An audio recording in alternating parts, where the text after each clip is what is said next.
please, please, please stop turning your kettlebell swings into a squat.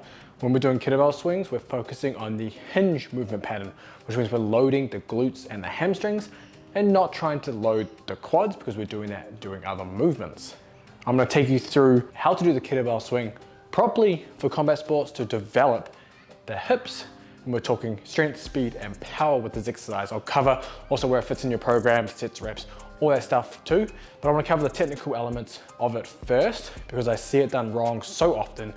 And you've probably seen me break it down often in various fighters breakdown training videos that I have all over the channel that you can also check out after this. Typically, when we talk about the kettlebell swing, it's been coined, I guess, the quote unquote Russian kettlebell swing for some reason. And I think that's because when CrossFit made kettlebell swing one of their main movements, they kind of bastardized it and they made it so it was easy to judge, right? So they basically took the kettlebell swing and it was overhead and they called that the American swing. And then the one that just goes to here is the Russian swing. And they called this one the American swing because if you get it overhead, it's just easy to judge as one rep. So there's a standard to it. But you shouldn't be doing that because you're not doing CrossFit. You're trying to train or develop the hips for strength and power for combat sports. Different goals for the exercise. So we're just gonna call it the kettlebell swing, which is also known as the Russian kettlebell swing. Now, most importantly, we're trying to load the hips and the hamstrings. So I'm gonna cover some various cues that you can use to make this work well. So what I'm gonna do, I'll show you how it's done properly. I'm gonna try do it not properly. It's quite difficult to do it not properly, but essentially,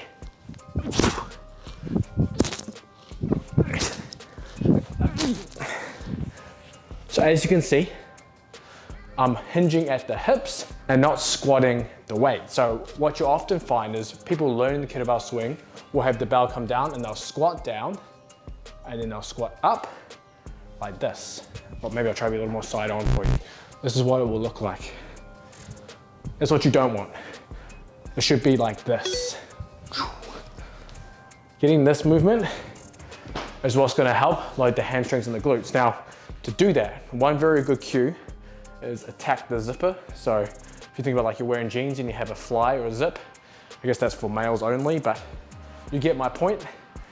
You want to try and attack that zipper with the kettlebell, so when it's coming down, it's staying very high. So one thing you can do as well is if you have like an aerobic step, those little low boxes, you can stand either side of it. So it means if you go too low, the kettlebell's gonna hit the box. And that means you're squatting too much and not getting enough hip hinge. In order to achieve that as well, to attack the zipper, your knees almost have to go out to create that space. Just like when we are squatting, even though we're not squatting now, that creates the space and allows you to get in. So I'll show you a more side-on version now of the kettlebell swing.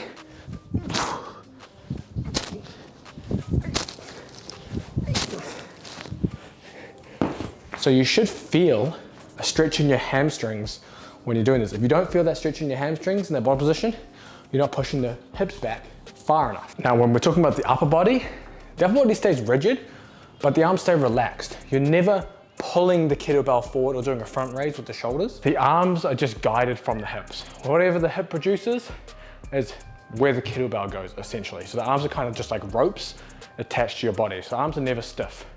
If you get those two things right, you're gonna be sorted when doing your kettlebell swing.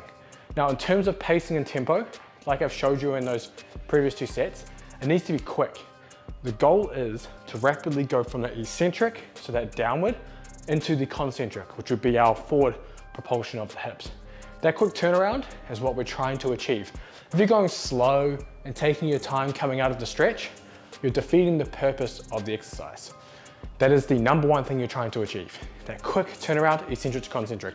That's how we develop that elasticity to improve force production, more power, more speed. Now, there are ways you can overload that eccentric. You can have a partner push down the kettlebell. You can do it with bands and have the band accelerate the kettlebell down as well. Those are more advanced once you get familiar and you do a lot of these kettlebell swings. Now, typically in a program, I like to use kettlebell swings, not in place of, but as an option or variation during a lower body or full body power movement. So if you think of doing loaded jumps, Olympic weightlifting derivatives, heavy throws, I would also class kettlebell swings into that category, which means within your training program, it probably fits somewhere near the beginning or as a complex. So for example, you might start with your jumps or throws or plyometrics, something that's body weight or very light. And then your next movement might be something like the kettlebell swing or Olympic weightlifting variation, etc. And then you might go into your heavier strength training, squats, bench press, etc.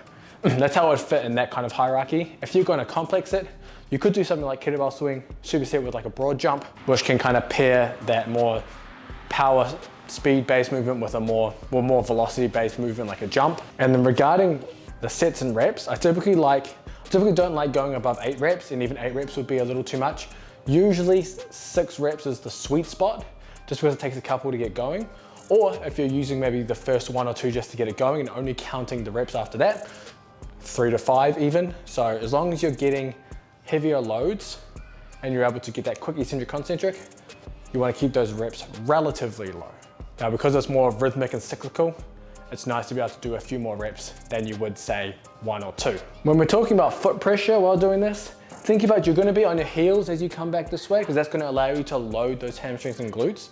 Importantly, you don't want to come onto your toes unless that's some kind of variation that you're doing, but just for learning the movement or getting it right and really developing power during this, feet should be flat, should be heels on the way back, and then thrusting the hips forward, squeezing your butt at the top, and then the pressure on your feet will kind of be centered once you're at the top. So you're going to have that shifting back and forth with the pressure in your feet, and that'll allow you to keep your balance as well. I hope that was helpful. Please let me know down in the comments if there's anything you want further explained, if there's more exercises you want me to break down, and make sure to like, subscribe, and I'll see you in the next video.